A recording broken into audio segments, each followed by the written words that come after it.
Bom dia, pessoal. Satisfação grande estar aqui. Primeiro, pelo convite da organização de um evento tão importante. E eu agradeço também pela oportunidade de estar aqui de novo no Paraná, onde eu morei durante 16 anos aproximadamente, somente localizado no oeste do Paraná, mas que eu tenho um carinho muito grande pelo estado, então é muito bom estar aqui de volta. Senti um pouco do frio, né? Confesso que um dos fatores principais de ter ido para Goiás foi justamente melhorar um pouco esse clima, né? Mas, de qualquer forma, me sinto acolhido. Eu vou ficar perto do cronômetro, porque quem teve a oportunidade de me ouvir no ano passado, lá em Rio Verde, quando a gente também compartilhou um pouco da nossa experiência, eu passei um tanto do tempo, então eu quero evitar já chamaram a atenção minha já, eu quero evitar esse problema. Bom, pessoal, nós vamos falar então um pouco com relação à questão de comunidades de micro-organismos, na questão do manejo sustentável. Vou dar alguma ênfase num sistema de manejo que eu tenho uma relação maior, mas principalmente dando atenção à importância das comunidades, ok? Quando eu falo em comunidade, gente, a gente vai além do que propriamente dito a gente conhece como o que a gente utiliza nas multiplicações, principalmente, que são fungos e bactérias.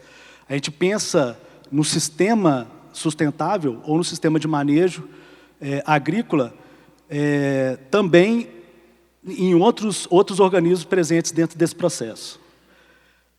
De uma forma geral, quando a gente pensa, olhando essa imagem aqui, o que acontece, o que é necessário que a gente faça para que a gente possa produzir em uma determinada área, quando a gente vai fazer uma abertura de área, o que nós fazemos? Automaticamente nós temos que fazer todo um preparo de solo e principalmente uma adequação de alguns componentes que são importantes, como por exemplo a questão do pH, a questão de cultivo, propriamente a gente acaba dando direção para o cultivo homogêneo, a gente acaba tendo que colocar nutrientes, principalmente respeitando a questão da necessidade da planta que a gente vai cultivar, a necessidade em função da simplificação desse sistema de aplicação de entradas de pesticidas, né, dos controles basicamente de insetos e doenças, e automaticamente com a necessidade de preparo, a gente com o tempo, a gente acaba se dando de frente com a questão da compactação. Então, esse processo de uma área que tinha uma realidade ao longo de um determinado tempo, ele acaba modificando completamente essa realidade com toda essa questão do preparo que a gente vai ter que é necessário fazer para que se cultive determinada cultura.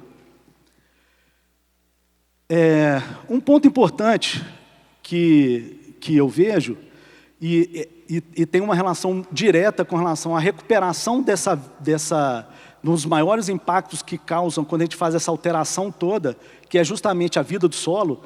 Um ponto importante de atenção que eu busco dar é justamente o quê?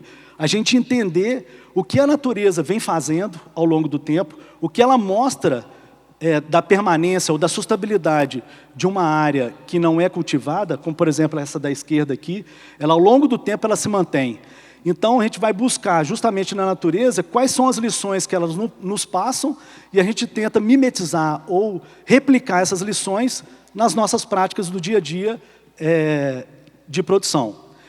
Eu vou comentar aqui 5 pontos que eu trouxe de um pesquisador, que foi pesquisador aqui no estado do Paraná, na época do IAPAR, hoje IDR, que é o Armênio Catanian. Ele sempre colocava esse slide, e é um slide de síntese muito importante com relação a essa questão das lições da natureza. Um ponto importante, manter uma camada fotossintetizante ativa 100% do tempo, ou seja, cobertura viva 100% do tempo. Quando a gente observa nas áreas de mata, por exemplo, ele está sempre coberto, sempre verde, mesmo no momento da seca. Manter uma trama radicular densa ativa 100% do tempo. Ou seja, tem sempre raiz. Correto? Sempre a raiz vai estar presente. Manter uma camada generosa de detritos sob solo 100% do tempo. Ou seja, nós, com essa sequência ao longo do tempo de produção, de crescimento e de senescência, de folha caindo, de galho caindo sobre o solo, essa camada ela vai fazer a manutenção, principalmente da matéria orgânica e, inclusive, da biologia presente nesse solo. E, por fim, maximizar a biodiversidade. Gente, o máximo que nós pudermos fazer em termos, no sentido de aumentar a diversidade dentro do nosso sistema de cultivo, melhor é para o sistema, de uma forma geral, melhor para a questão de sustentabilidade e, principalmente, para mim, ali é a pedra fundamental, pensando em regenerativo, na famosa agricultura ser regenerativa que todos têm falado. Quando a gente pensa esse aqui, gente, é um experimento que foi realizado em 2018 pelo Lucas Mendes, que é parente do Rodrigo Mendes, que foi comentado na palestra mais cedo. E o Araújo, eles fizeram um experimento que eles fizeram um mapeamento do microbioma, ou seja, de toda a biologia presente no solo, no bioma cerrado, em várias situações desse bioma cerrado. Ou seja, o campo gaminoide, cerrado estrito centro, cerradão e floresta decidual.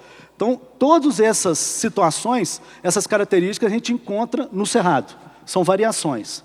E um ponto importante que eles observaram é o seguinte: a diversidade em toda, quando eu falo diversidade, é de micro-organismos de uma forma geral, de grupos.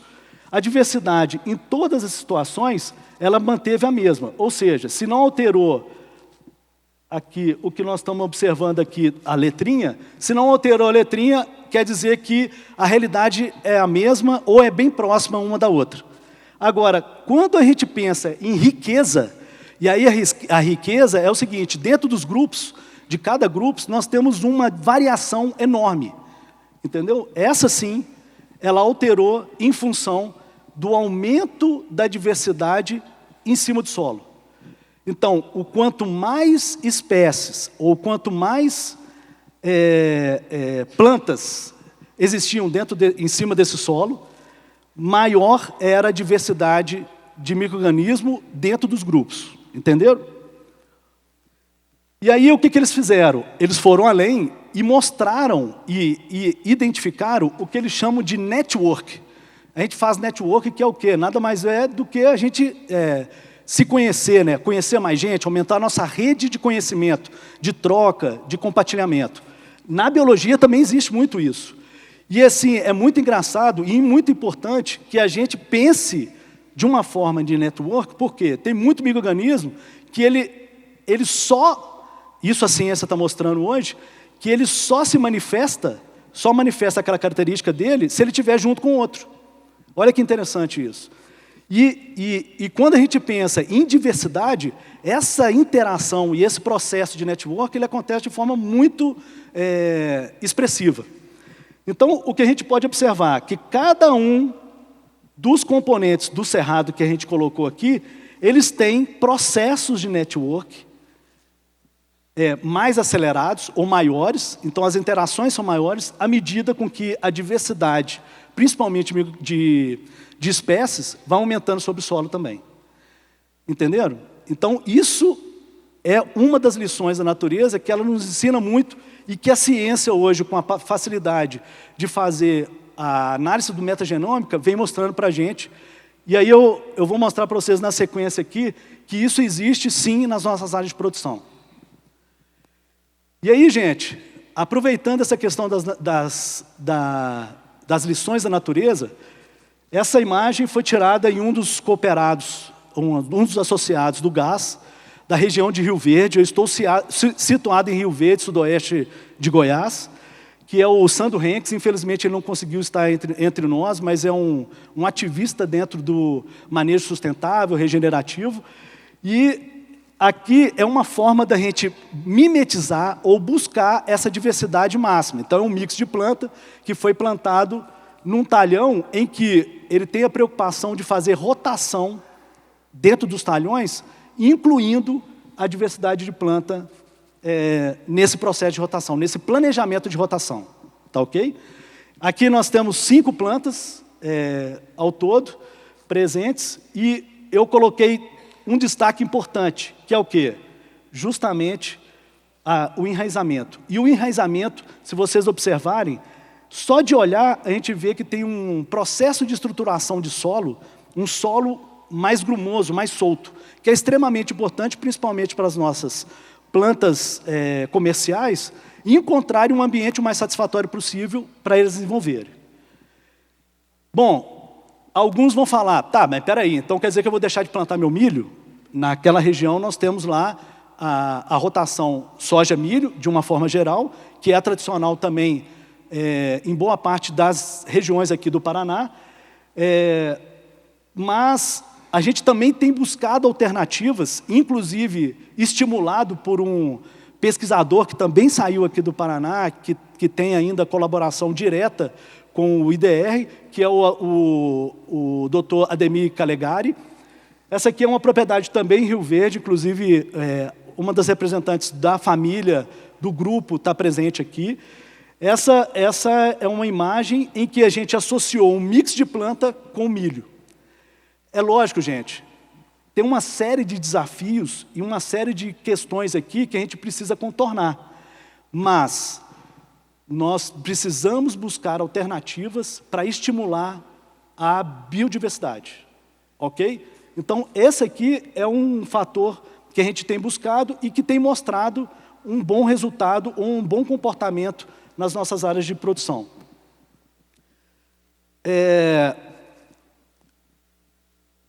Quando a gente vai iniciar um processo de recuperação de uma área, pensando posterior a gente estar abrindo a área, ou então uma área que a gente já produz, já cultiva já há, sei lá, 20, 10, 15 anos, nós temos que o primeiro passo que é importante, e esse artigo aqui, ele mostrou isso, ele estudou, ele fez uma compilação de outros 80 artigos, e ele chegou a 3 pontos de conclusão que são extremamente importantes para que a gente, para dar um norte para a nossa tomada de decisão, o como começar.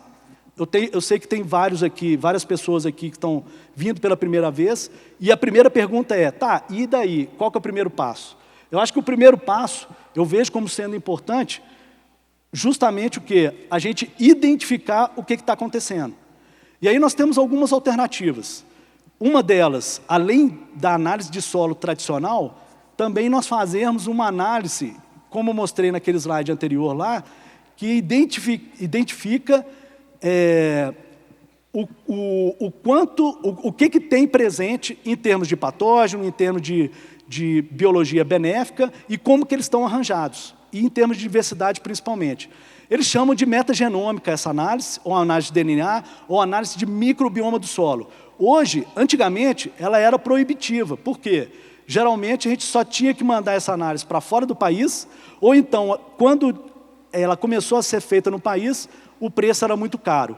Hoje nós temos já alguns laboratórios que fazem num preço que eu entendo como, para início desse manejo sustentável, regenerativo, como extremamente importante e válido. Então, a gente identifica o que está acontecendo, restaura em função do que a gente identificou, a gente busca restaurar essa biologia, mas de uma forma o mais completa possível. Depois eu vou comentar sobre a importância do completo. E automaticamente, a partir do momento que a gente restaurou, qual que é o último passo, ou o passo contínuo, é justamente gerenciar. Sair um pouco do controle, o que a gente vai fazer? Nós vamos buscar alguma coisa, ou alguma alternativa, ou alguma ação que busca retornar aquele... Eu tenho um pouco de receio de falar equilíbrio, mas aquela permanente sadia saúde do solo, ou do sistema de produção. Esse aqui é um vídeo, alguns devem conhecer, outros não, mas é um vídeo muito interessante porque ele mostra a importância da gente recuperar a biologia de solo, dando atenção para a cadeia alimentar, que a gente chama de cadeia alimentar ou rede alimentar. O que é a rede alimentar? Nós temos os fungos e as bactérias, nematóides também, de raiz inclusive, e nós temos os predadores, que fazem a manutenção dessa população ou desse desenvolvimento dessa biomassa biológica existente no solo. E ela é extremamente importante. Entendam bem, esse vídeo ele foi feito durante 15 dias, essas duas experiências foram feitas durante 15 dias, eles fizeram uma aceleração, filmaram o processo que estava acontecendo durante esses 15 dias e aceleraram o filme. Então eu vou mostrar aqui o acelerado para vocês. Do lado esquerdo havia só fungo e bactéria, do lado direito tinha o que a gente conhece como meso e macrofauna, ok? Presente. Para vocês entenderem como é importante a gente ter a rede alimentar no sistema. Então, está passando os dias, a decomposição está acontecendo nessas caixas, que são caixas com matéria orgânica e material ainda em processo de decomposição, né? O material orgânico e o solo, e olha como que está avançando. Presta atenção que do lado esquerdo a gente tem uma atividade biológica acontecendo, mas do lado direito, através do fungo e da bactéria, mas do lado direito o processo de aceleração da atividade é maior, principalmente por quê? Pela presença dessa meso e macrofauna, ok? Então, é mais uma caracterização da importância da rede. Eu quero trazer esse artigo, que eu considero ele como um artigo muito importante e que foi desenvolvido e realizado, estudado, pelo Rodrigo Mendes, que foi falado aqui na parte da manhã. O Rodrigo Mendes, na verdade, era o líder da pesquisa, ele é um pesquisador da Embrapa Meio Ambiente e ele trabalha muito com o microbioma, a ação do microbioma no sistema e principalmente a relação dele com a planta, a biologia do microbioma presente no solo relacionando com a planta. Esse experimento aqui é muito interessante porque eles correlacionaram a importância do microbioma com a resistência da planta à ocorrência da doença, ou ao controle da doença, evitar o desenvolvimento da doença pela presença desse microbioma. Esse experimento ele diz o seguinte: ele foi feito com plântulas de beterraba. Eles plantaram a beterraba nessas célulazinhas, né, nesses recipientes pequenos, e inocularam um fungo que a característica dele é causar o tombamento, que é a fitóftora. Nessa célulazinha que tem aqui em cima, que tem a letra S, é o S de supressivo. O que é o supressivo? A principal característica de um solo supressivo, ou de um sistema supressivo, ele suprime o desenvolvimento da doença, através principalmente da diversidade biológica presente nesse sistema. No caso aqui, o solo que eles colocaram. E o conducivo é justamente a célula de baixo, representada pela letra C, que é justamente o solo com baixa diversidade e que não tem essa capacidade, ou não desenvolveu essa capacidade de suprimir o desenvolvimento da doença. Aqui representado pelo gráfico, a gente pode ver que aonde que tem a letra S, o desenvolvimento da doença praticamente não aconteceu. Ou aconteceu num nível que não causou dano à planta. Aonde a gente vê que passou um pouco de 60% de ataque da doença, o desenvolvimento da doença, é justamente onde que tem o solo conducivo. Automaticamente, o solo onde que tinha menos diversidade de micro-organismos. E aí o Rodrigo, trazendo porque todo esse processo de estudo de biodiversidade, principalmente de solo, ele começou no humano. Então, ele trazendo para a realidade da agricultura, o que ele fez? Ele trouxe uma atividade que geralmente é feita em humano, que é o quê? O transplante da biologia de um corpo sadio para um corpo doente. Então ele fez o quê? Tá, peraí, vamos fazer o seguinte, vamos pegar 10% do solo supressivo e vamos colocar esses 10% no conducivo. Vamos ver o que acontece. O que aconteceu? Diminuiu a ação da doença só pelos 10% presente. Então, o que ele fez? Inoculou. E aí, para confirmar se realmente é a microbiologia ou esse microbioma que fez a ação no processo, eles fizeram o quê? Eles aqueceram esse microbioma, esse solo supressivo, a 50 e 80 graus. Aí vem o que o Ivo aqui reforçou muito bem, que é justamente o que? A preocupação da gente cuidar com a temperatura, principalmente de solo, tendo palha para fazer essa cobertura. É o pelo, no nosso pelo do corpo, não é isso, Ivo? É justamente a palha que vai fazer essa função, que é de proteção contra a temperatura que ocorre pelo sol.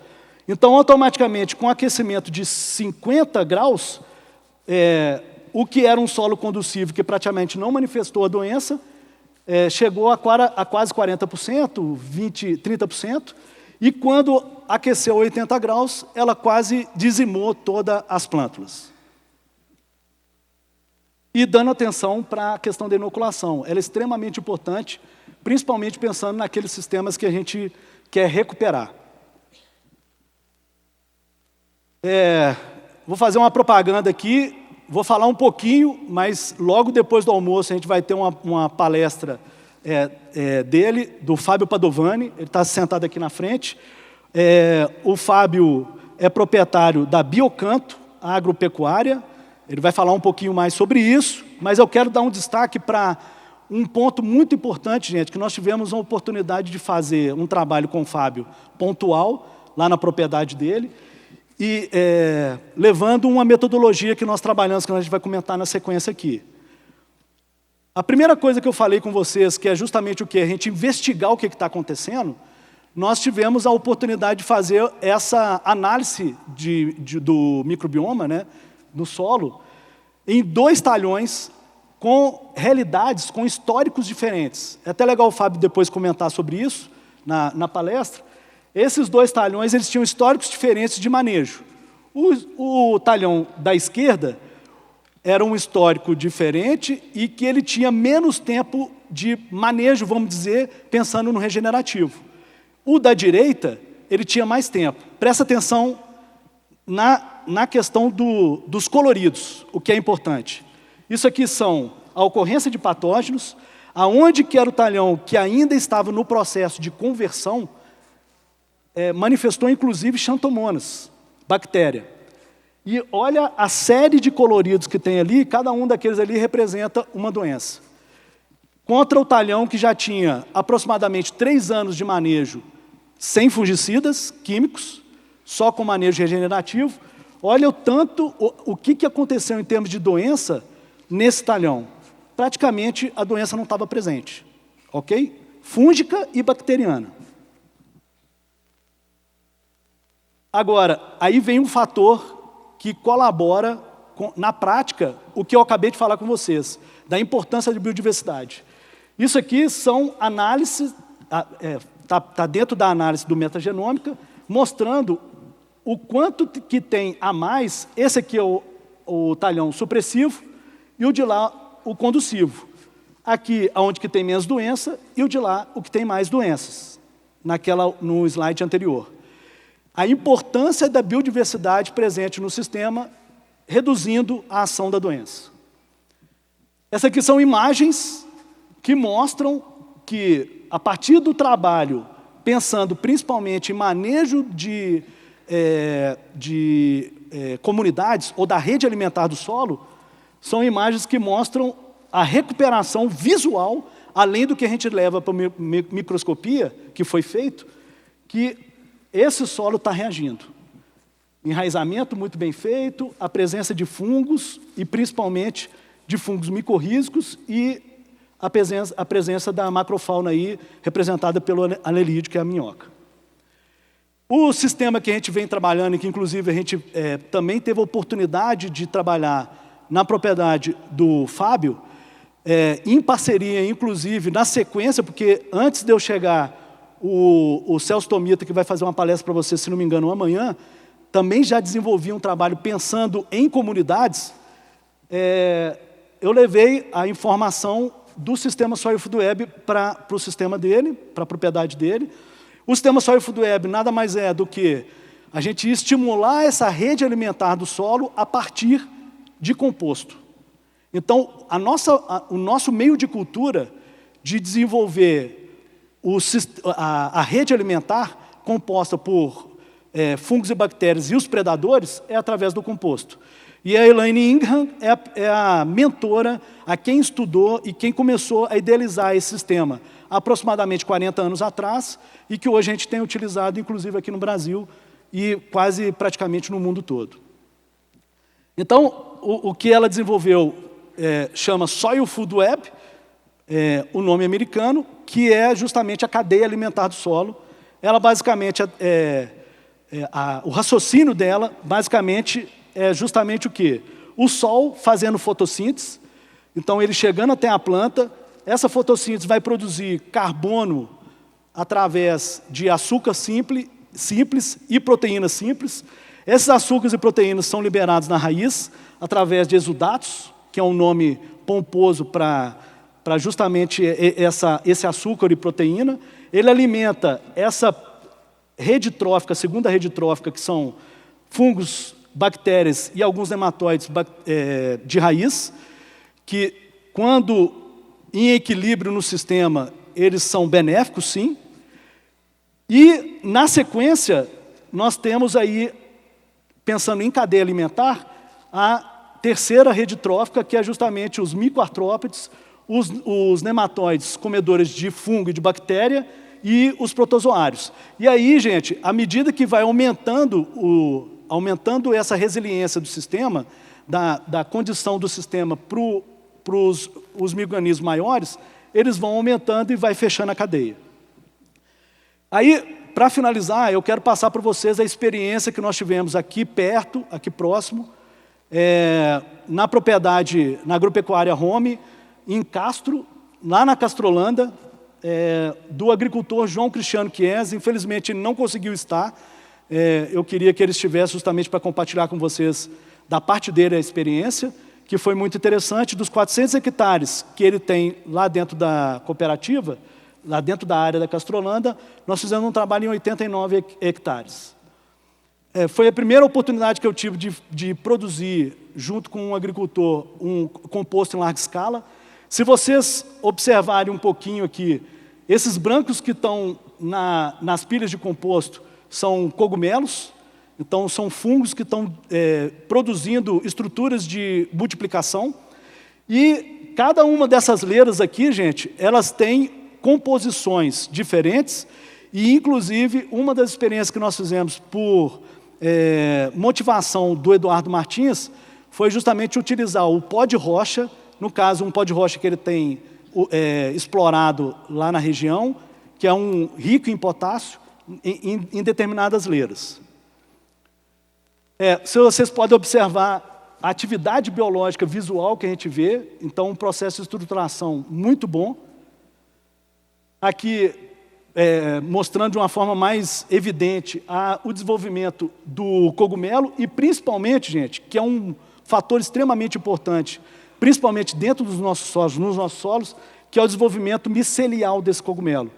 Os micélios, eles têm um fator, uma ação preponderante na estruturação de solo e principalmente na retenção de nutrientes, fazendo controle de praga e doença, dentre outras coisas. Aqui é a análise que nós fizemos com microscopia, então uma forma da gente saber se o composto está adequado para uso é justamente levando para o microscópico, tem uma metodologia específica, a gente dá uma atenção para as bactérias e para os fungos, medindo biomassa. A gente não identifica como é comunidade, a gente não identifica quem é quem, mas sim observa a biomassa. O quanto, em termos de peso de fungo e de bactéria, tem presente no sistema. E esses índices que estão aqui na direita são os índices mínimos preconizados pela Elaine para ser considerado um composto biocompleto. Além do fungo e bactéria, como eu falei para vocês, nós temos que dar atenção também para os protozoários, que são os principais predadores de bactérias, e nós temos que dar atenção também para os nematóides benéficos, Mais de 80% na natureza dos nematóides que são encontrados de vida livre são benéficos, ok? Então, a gente dá atenção para 20%, ou menos de 20%, uma atenção maior. E outro fator que também é relevante dentro desse manejo é a relação fungo-bactéria. Então, observem que onde que existia o pó de rocha, a relação fungo-bactéria era maior, onde que está o azulzinho, comparado onde não tem, onde não tinha. Aqui é a ampliação da microscopia, só para vocês conhecerem, dos micro-organismos que a gente observa de uma forma geral. Os microartrópodes, protozoários, essa ameba é uma ameba, ela chama ameba testada porque ele tem essa testa que como se fosse uma carapaça que protege ela. E só para exemplificar, aquelas bolinhas que estão dentro da ameba são vacúolos. Os vacúolos é a forma que a ameba desenvolve para acumular o excedente de nutriente que ela não aproveitou. Esse excedente é liberado no sistema e a planta absorve como nutriente para ela, prontamente.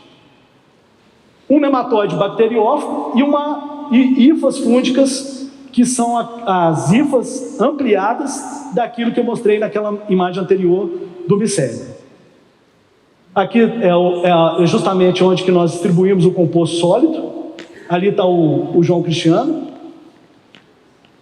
Depois de distribuído o composto sólido, e esse composto foi distribuído com a planta de cobertura, no caso ali era aveia, nós fizemos a análise.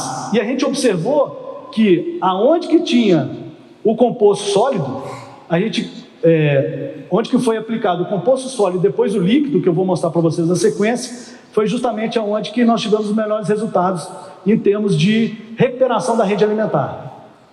O composto líquido, ele é feito mais ou menos com a mesma composição, tinha algumas alterações porque o volume era melhor, a mesma composição do composto em larga escala, só que aqui numa escala menor, a gente tem os ingredientes, faz a mistura dos ingredientes, coloca naqueles cilindros, aonde que a gente faz o revolvimento na fase termofílica, faz o monitoramento de temperatura, passou da fase termofílica, entra na fase de maturação, que é justamente de diminuição da temperatura do composto. Nessa fase de maturação, depois que ela passou dela, a gente entra na fase de amadurecimento, que é justamente onde que a mágica acontece, onde que tem a relação de predador e presa, diminui a quantidade de micro-organismos presentes, principalmente fungo e bactéria, pelos predadores, e automaticamente diminui a quantidade de bactéria que prevalece no início, e automaticamente estimula o desenvolvimento de fungo. E aí promovendo aquela relação fungo-bactéria que eu comentei com vocês. E aí toda essa mágica aqui acontece. A gente traz o composto para extração. Então a gente extrai a biologia que está presente, que nós mostramos ali, passamos para a solução e depois a gente asperge na área. E aí as consequências em cima disso, além do uso do composto sólido, é justamente o quê? Estruturação de solo, recuperação da vida e identificação daqueles micro-organismos que nós acabamos, daquelas metragens que nós acabamos de observar. E aí as consequências, enraizamento, aumento da nodulação, sanidade da planta. E o que é importante, vocês lembram que eu falei com vocês da questão de monitoramento? A gente vem fazendo monitoramento. O João tem uma contratada, que é uma bióloga, que faz acompanhamento do sistema dele lá, tanto na produção do composto, quanto das consequências da aplicação desse composto nas áreas. E aí a gente vê que aonde que foi feito o tratamento, aonde que está em lilás, nas colunas lilás, a gente teve um acréscimo, tanto de fungo, quanto bactéria, quanto na relação fungo-bactéria, protozoários, nematóides benéficos, que são predadores, e automaticamente a gente observou uma melhor resiliência do sistema às realidades, principalmente que ele tinha lá, de ocorrência de doenças e inclusive de ocorrência de nematóides. Por fim, gente, eu gosto de colocar essa frase, que a manifestação da força do solo deve ser o princípio básico da agricultura sustentável. Esse deve ser o nosso foco. Eu agradeço muito a oportunidade mais uma vez e espero que a gente tenha um evento fantástico.